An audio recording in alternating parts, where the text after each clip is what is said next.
नमस्कार दोस्तों, मैं हूं आपका नितिन मलिक। दोस्तों, आज हम जो बात करने जा रहे हैं वो है खालिस्तानी मूवमेंट के टॉपिक पे।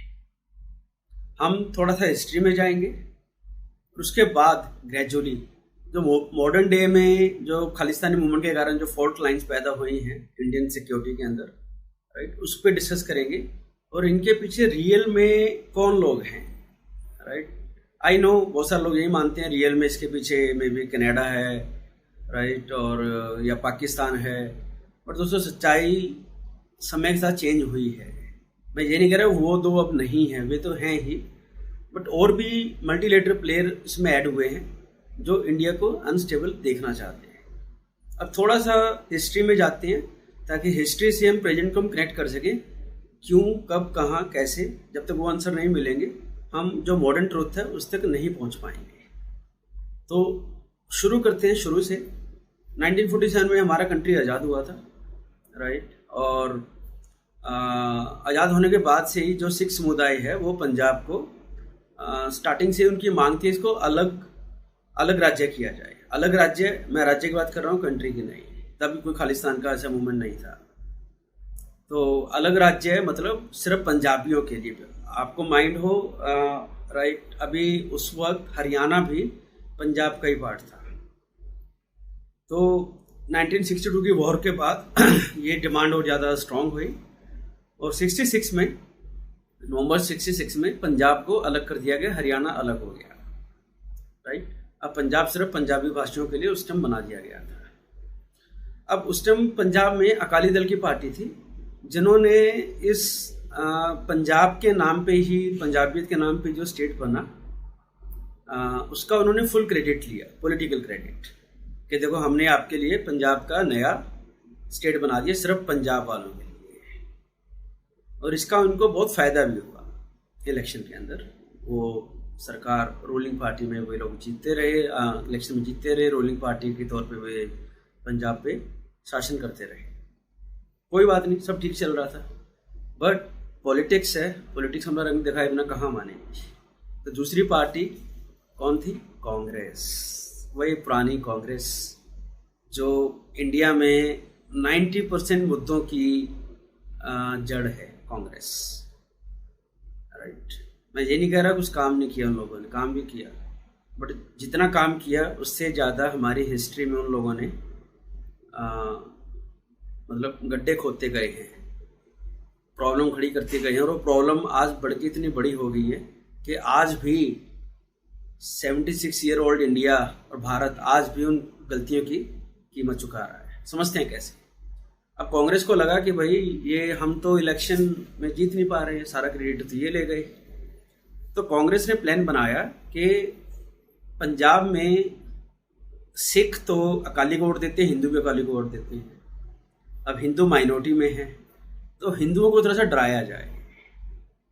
राइट, हिंदुओं को ये दिखाया जाए कि आप इनसिक्योर हो, तो आपको सिक्योर करने के लिए कांग्रेस आएगी, बिकॉज अकाली दल तो सिखों के हैं। और ये कैसे किया जाए? कोई एक ऐसा दूसरा मॉन्स्टर, एक अल्टरनेटिव खड़ा किया जाए जो कि हिंदुओं को दबाए, हिंदुओं को डराएगा, हिंदू डरेंगे, हिंदू कहेंगे हमें कौन बचाएगा, क्योंकि अकाली तो सिखों को बचा रहे हैं। राइट, तो फिर कांग्रेस आएगी सेवियर बन के, मसीहा बन के, कि देखो हम बचाएंगे आपको, आप अपनी वोट हमें दो। और बचे कुचे जो पंजाबी जो सरदार हैं, सिख हैं, वे जो अकाली दल से, उनकी सर्विस से, उनकी पॉलिटिक्स से सहमत नहीं है, उनकी वोट तो हमें मिल ही जाएंगे। तो अगेन डिवाइड एंड रूल। हम हमेशा बोलते हैं कि अंग्रेज जो ने ये नीति अपनाई, अरे भाई वो नीति आज तक अपनाई जा रही है। डिवाइड करो फिर रूल करो। तो कमिंग बैक टू 80s के अंदर, तो इंदिरा गांधी तब सेंटर में थी, कांग्रेस पंजाब में थी नहीं। तो पंजाब में लोकल लेवल पर गवर्नमेंट पाने के लिए उन्होंने एक धार्मिक गुरु को खड़ा किया जिसका नाम था जरनैल सिंह भिंडरावाला। अब भिंडरावाला को उन्होंने पूरी आज़ादी दे दी, इम्प्यूनिटी का, कुछ भी करो, 7 खून माफ है, कौन पकड़ेगा तुम्हें। और धर्म के नाम पे भाई, क्योंकि ये दिखाना था ना कि एक सिख गुरु हिंदुओं को मार रहा है, उनको ये दिखाना था। तो भिंडरावाले को पूरा पैसा, हथियार, आदमी नेशनल हेल्थ पे सिक्योरिटी कि तुम्हें कोई टच नहीं कर पाएगा, कोई जज तुम्हारे खिलाफ वारंट नहीं दे पाएगा, सब कुछ उसको फ्रीडम दी गई। मैं थोड़ा इस स्टोरी को मैं ब्रीफ रखूंगा, ज़्यादा लंबा नहीं खींचूंगा, डोंट वरी। ये एपिसोड भिंडरावाले के बारे में नहीं है, राइट। तो मैं जस्ट थोड़ा क्लैरिफाई कर देता हूँ, बिकॉज मुझे पता आप बहुत से लोगों को भिंडरावाले की स्टोरी पता होगी। I will keep it little quick and brief. तो भिंडरावाला अब बढ़ता चला गया उसका कद, और एक वक्त ऐसा आया कि इंदिरा गांधी को पता लग गया कि यार ये तो कुछ हमारे हाथ से निकल गया बात, क्यों? क्योंकि पाकिस्तान आ गया बीच में। पाकिस्तान को लगा ये भिंडरावाला तो इंडिया जो हम खड़ा करना चाह रहे थे वो तो इंडिया ने खड़ा कर दिया, वेरी ग्रेट, ऑसम, अब हम उसका फायदा उठाते हैं। तो उन्होंने भिंडरावाले से संपर्क साधा और भिंडरावाले को सब छुपा के दिखाए कि तुम पंजाब अलग कंट्री बनेगा और पंजाब में तुम पीएम बनोगे, पंजाब तो बहुत अमीर है, ये है जो था भी उस वक्त, वो विदाउट डाउट आज की तरह कंगाल नहीं था पंजाब, तक काफ़ी खुशहाल देश था, सबसे ज़्यादा अन्न वहीं पैदा होता था, आधे आधा इंडिया को पंजाब से अन्न जाता था, जो कि एक सच्ची बात है। तो चलिए, तो अब भिंडरावाला 7वें आसमान पे चढ़ गया, वो पुलिस वालों को मार रहा था, सबको मार रहा था पंजाब में। दोस्तों मैं उस वक्त मैं 8 या 10 साल का था, मैं पंजाब में पैदा हुआ था, पंजाब में मैं पला बड़ा हूँ, और हमारा बरनाला सुरजीत सिंह बरनाला का शहर है जहाँ पे मैं पैदा हुआ, मैं पला बड़ा। तो वहाँ पे आतंकवाद की घटनाएं बहुत आम थी। एक बार हम गली में कंचे खेल रहे थे तो अचानक गोलियां चल पड़ी थी, बच्चे गली में खेल रहे हैं और गोलियां चल रही हैं। I still don't forget that day, can't forget that day. तो बहुत आम बात थी, टीचरों को एक पार्क में मार दिया, बस से उतार के हिंदुओं को मार दिया, राइट। स्कूल में हमारी ड्रेस चेंज हो जाती थी, चलो वो एक अलग दौर था, अभी मैं उस पर ज़्यादा नहीं डिस्कस करूँगा। तो आतंकवाद पूरा जोरों शोरों पे था, और एक वक्त ऐसा आया कि सेंट्रल को, इंदिरा गांधी की सरकार को, वहाँ पे पीएम को इन्फॉर्मेशन मिली कि भाई पाकिस्तान हमला करने वाला है और भिंडरावाले के सपोर्ट से पंजाब को अलग कर देगा। तो अगर आपको पता है सारा, वो इंदिरा गांधी ने फौजी भेजे, गोल्डन स्टार, वो ऑपरेशन चलाया गया, right, operation blue star, right. So वो गोल्डन टेम्पल में घुस के मारा, फिर इंदिरा गांधी को उसके बॉडीगार्ड ने मार दिया कि आपने हरिमंदिर साहब गुरु ये स्वर्ण मंदिर की आपने इंसल्ट की। तो वो एक लंबी स्टोरी है, फिर सिखों के दंगे हुए, राइट। बट भिंडरावाले की उस मूवमेंट से क्या हुआ कि एक जो खालिस्तान, अभी तब भी खालिस्तान नहीं बना था, खालिस्तान नहीं बना था तब भी, बस वो पंजाब को अलग मांग रहे थे, तब तक खालिस्तान का वर्ड भी यूज में नहीं आया था। तो अब इंदिरा गांधी ने जब वो तो दबा दिया, अपना ही बनाया हुआ शैतान, उसको मारना पड़ा, उसका बहुत सारा कोलेटरल डैमेज हुआ है, आम लोगों को भुगतना पड़ा पंजाब में, राइट। पंजाब की इकोनॉमी पे बहुत बड़ा धचका लगा। पाकिस्तान की एंट्री होगी पंजाब में, जो कि बॉर्डर स्टेट है, बहुत ही सेंसिटिव स्टेट है, और रिजल्ट में इंदिरा गांधी भी मारी गई, राइट। और एक सेपरेटिज्म का एक कॉन्टेक्स्ट, एक बैकग्राउंड रेडी हो गया पंजाब के अंदर। तो तभी पाकिस्तान ने अपनी जो फाइट जारी रखी, और पाकिस्तान ने क्या किया, यहाँ से एक मिस्टर हरजीत सिंह जी थे, हरजीत सिंह, जो कि कट्टर सिख थे, उनको पाकिस्तान बुलाया, पाकिस्तान बुला के उनको करतारपुर साहिब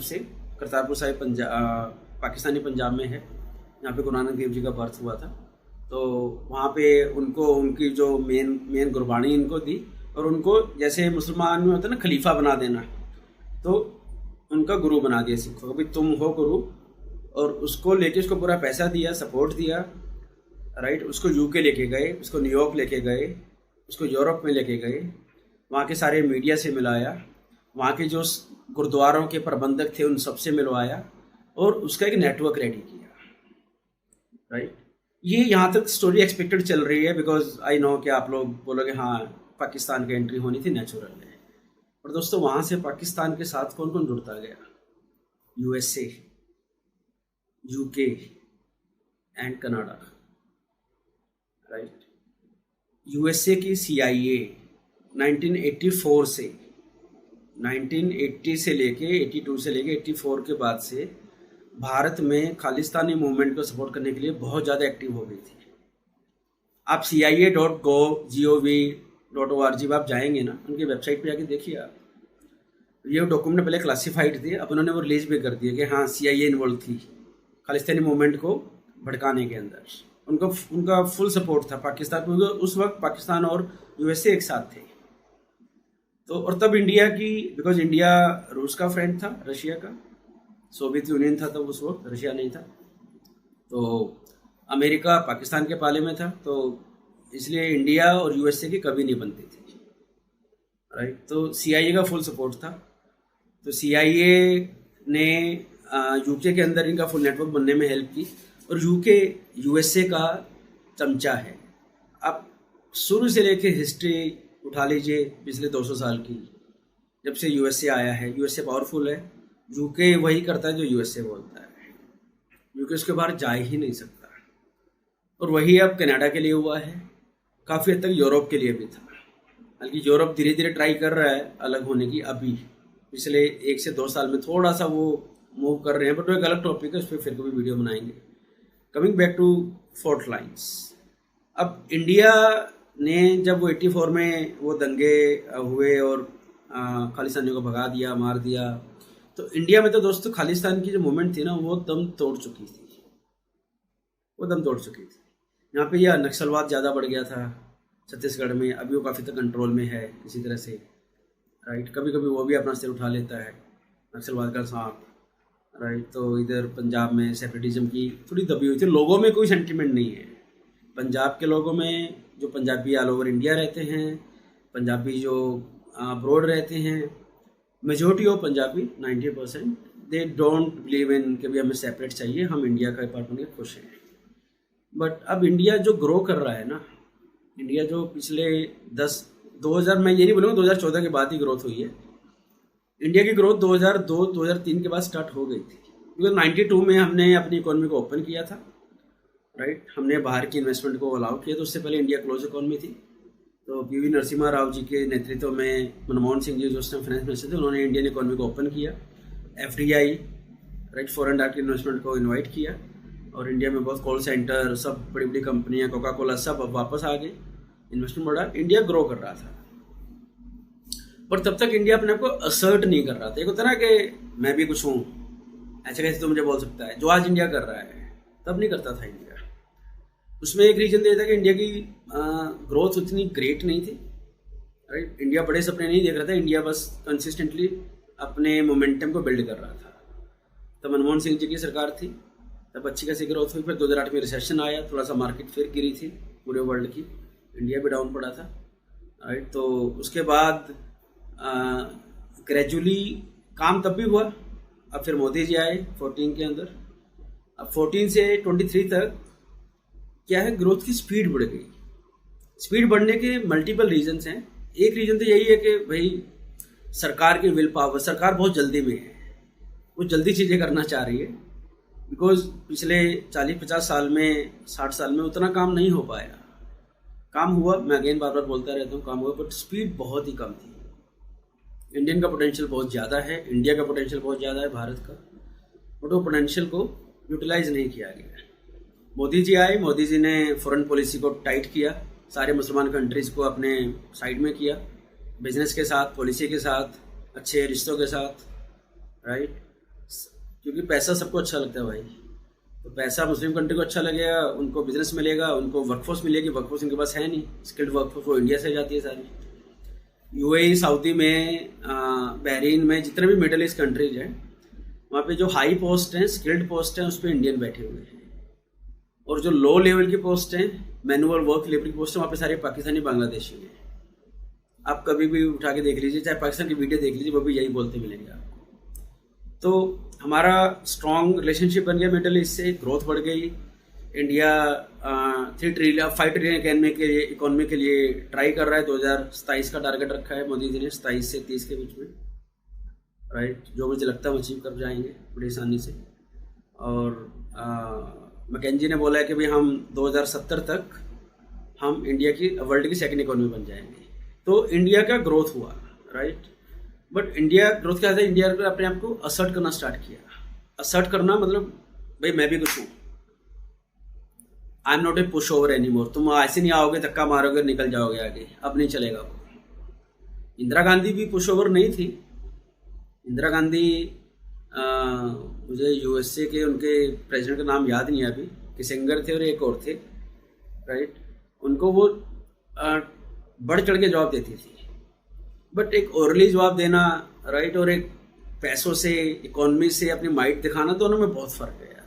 बातें तो कमजोर आदमी कितना ही बोल ले, राइट, बट जब एक्चुअल काम की मतलब की बात आएगी तब इंडिया उस टाइम डाउन था, वीक था। Anyway, coming back to now, तो इंडिया असर्ट कर रहा है। अब यूएसए, यूरोप, वेस्ट को ये बात पसंद नहीं आ रही है। वेस्ट बोलता है यार ये इंडिया जो कल तक हमारे आसपास के किसी ग्रुप में नहीं बैठता था, राइट, आज ये बढ़ चढ़ के आगे चल रहा है। और वेस्ट को थोड़ी बहुत हमारी ज़रूरत भी है टू काउंटर चाइना। चाइना को लग रहा है कि भाई हम, मतलब यूएसए को लग रहा है कि चाइना हमारा कॉम्पिटिटर है मेन, जो कि है, सच में है, राइट। चाइना का डेमोक्रेटिक वे में चले तो चाइना बड़ी जल्दी अपना टारगेट अचीव कर सकता है, बट उसका सिस्टम अलग है, वो तानाशाही में चलता है, एक अलग ही वे ऑफ लाइफ है, उनका वे ऑफ वर्किंग है। तो चाइना को काउंटर करने के लिए वेस्ट इंडिया को लिफ्ट करा रहा है। अब वेस्ट में यूएसए, कनाडा, यूरोप, जर्मनी, इनको बात बिल्कुल अच्छी नहीं लगती कि इंडिया रशिया को क्यों नहीं छोड़ रहा है, यूक्रेन को क्यों नहीं क्रिटिसाइज, यूक्रेन के वार में रशिया को क्रिटिसाइज क्यों नहीं कर रहा है। वो बोल बोल के थक गए कि क्रिटिसाइज करो रशिया को, इंडिया ने मना कर दिया। उल्टा इंडिया ने उस दौरान, आपको पता ही है, बहुत हैवी तेल लिया, हैवी डिस्काउंट पे, और इतना डिस्काउंट पे तेल लिया कि अपने यहाँ तो तेल की प्राइसिंग को कंट्रोल किया ही किया, राइट। बाहर भी भेजा बहुत सारा पेट्रोल, यूरोप में भेजा, यूरोप जिसने सैंक्शन लगाए हुए हैं रशिया के ऊपर। चलिए, तो अभी क्या हो रहा है कि इंडिया असर्ट कर रहा है, ये बात उन लोगों को पसंद नहीं आ रही। अब जब भी इंडिया कोई ऐसा डिसीजन लेता है जो कि वेस्ट के फेवर में नहीं है, समझ रहे हैं, तभी उसकी जलती है और फिर वो कुछ यहाँ वहाँ से छेड़ता है। और ये उनकी फॉरेन पॉलिसी का पार्ट है। CIA एक डिपार्टमेंट है उनका जो इसी काम के लिए है कि फॉरेन कंट्री में जाके कैसे डिस्टर्बेंस की जाए, मतलब ऐसे काम किए जाएं जो उनके लिए बेनिफिट में हो, उनकी कंट्री के लिए, लॉन्ग टर्म के अंदर, जैसे हमारा रॉ है। तो आपको पता है जब ये किसान आंदोलन हुआ था, उसमें खालिस्तानी मूवमेंट दोबारा से उसने जन्म लिया, और उसमें यूएसए का, CIA का, UK का बहुत बड़ा हाथ है, बहुत बड़ा। अब यूएसए, UK ने कनाडा को बोला पिछले 1-2 साल में, भैया तुम अपनी तरफ से फुलझड़ी छोड़ो जरा, और तो और देख लेना, मैं ये प्रेडिक्ट कर रहा हूँ, आज आने फ्यूचर मेरा ये वीडियो चला के देख लीजिएगा, जर्मनी से भी खालिस्तानी मूवमेंट और ज़्यादा मतलब बढ़ने चढ़ने वाली है। जर्मनी के लोग भी, जर्मनी की जो सरकार है, एडमिनिस्ट्रेशन है, वो भी धीरे धीरे खालिस्तानी मूवमेंट को बढ़ावा देने वाला है। वे सब, जब वेस्ट की बात आती है, वो सब एक होती है, क्योंकि उन सबके मुफाद एक चीज़ में जुड़े हुए हैं कि एशिया में कोई ऊपर ना आए। ये कड़वी सच्चाई है, राइट। तो अभी क्या हो रहा है कि अब इस करंट मुद्दे पे आ जाते हैं, खालिस्तानी से कैसे ये हुआ। CIA ने पुन्नू जैसे हरदीप, ये नेजर को मारा था। एक और है पुन्नू जो UK में भी है और कनाडा में भी है, वहाँ पे अपने सारे रेफरेंडम वगैरह कराता रहता है, खालिस्तान के मूवमेंट को लीड करता है वहाँ पे। तो CIA उनको फुल पैसा देता है, उनको सपोर्ट करता है। अब इंडिया ने देखा कि भाई इंडिया के जो रॉ है, राइट, रॉ ने जो हमारी इंटेलिजेंस एजेंसी है, इंडिया की टॉप एजेंसी रॉ, तो उन्होंने देखा कि अभी कनाडा में, UK में, स्पेशली कनाडा में पिछले 4 साल में एंटी इंडिया कैंपेन बहुत ज़्यादा चल रहे हैं उनके मीडिया के अंदर, TV में, प्रिंट मीडिया में, पॉडकास्ट में, इंटरनेट पे, यूट्यूबर के थ्रू, इन्फ्लुएंसर के through pro Khalistani anti India movement बहुत ज़्यादा चल रहा है। इसको बोलते हैं मिस इन्फॉर्मेशन कैंपेन चलाना। और दोस्तों मैं बताऊँ, आज के टाइम में ना हथियार वो काम नहीं करेंगे जो कि मिस इन्फॉर्मेशन कर सकती है, रॉन्ग इन्फॉर्मेशन कर सकती है। तो इंडिया ने वो स्टडी किया और इंडिया ने पाया कि हमें भी इसको काउंटर करने की ज़रूरत है। और मैं एक बात और बता दूँ, सारे जो प्रिंट मीडिया, इलेक्ट्रॉनिक मीडिया में जो सारा एंटी इंडिया कैंपेन चल रहे हैं, ये सब के सब CIA और वेस्ट का स्पॉन्सर्ड है। इनसे पैसा आता है।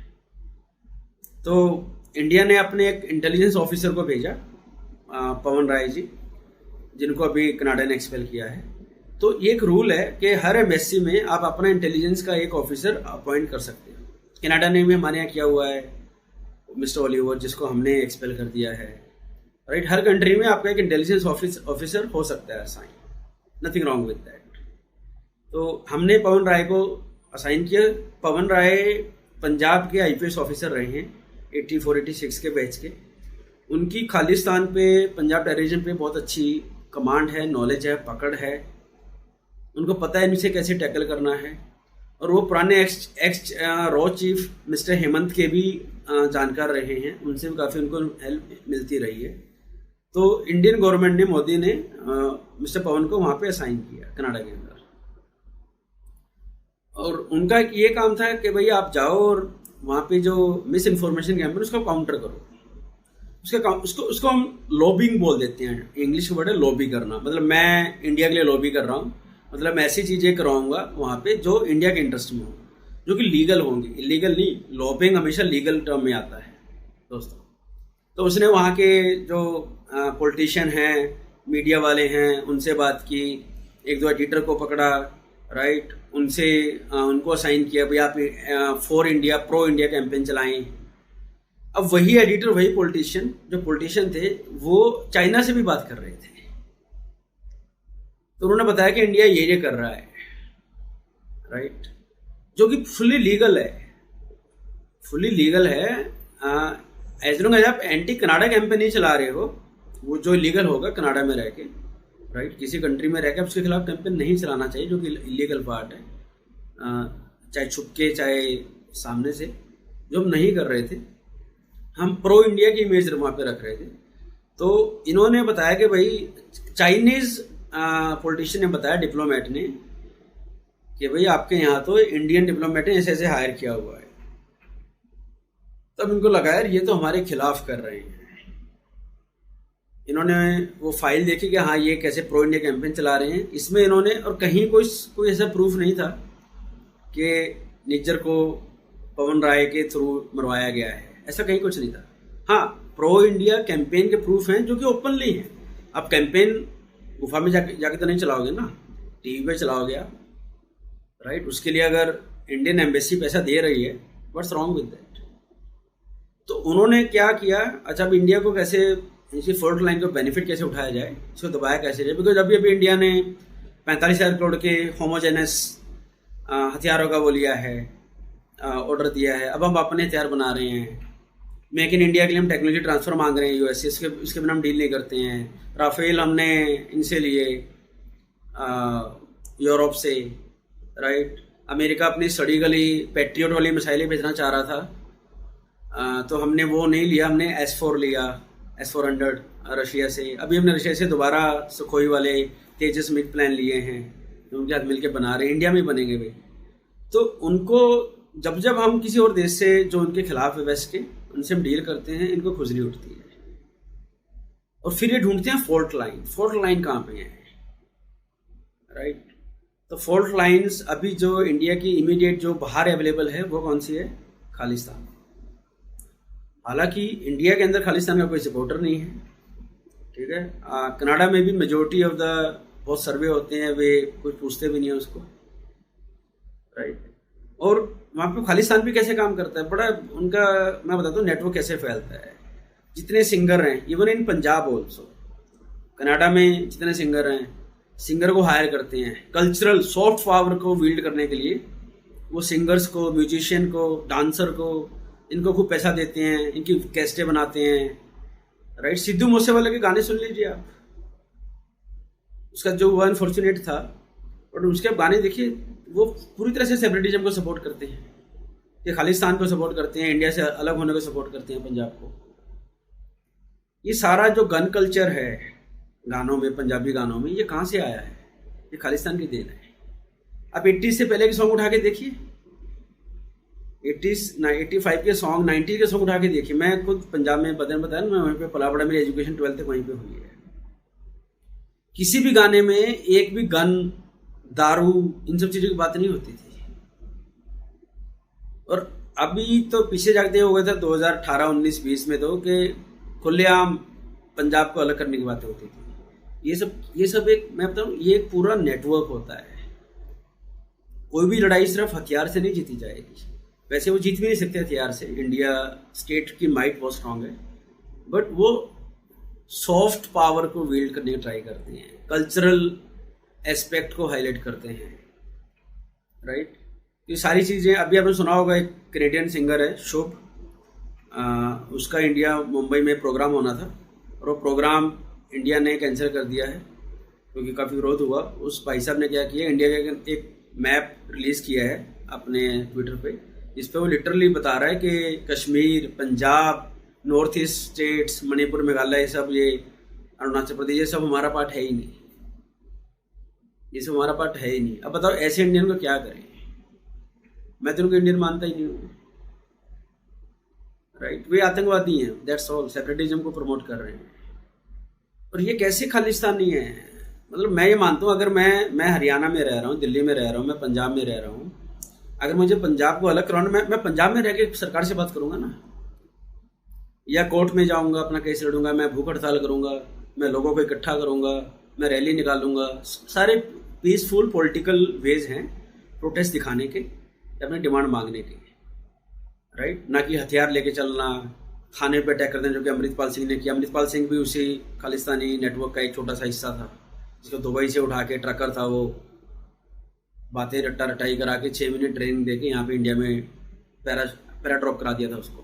पैराशूट था वो लिटरली, जो असम की डिब्रूगढ़ जेल में सड़ रहा है वो, राइट। तो अगर आप बाहर हो, बाहर रह के आप पंजाब के लिए कैसे सेपरेटिज्म मांग सकते हो भाई? आप पंजाब में तो आओ एटलीस्ट, यहाँ के आप लीडर बनो, इलेक्शन लड़ो,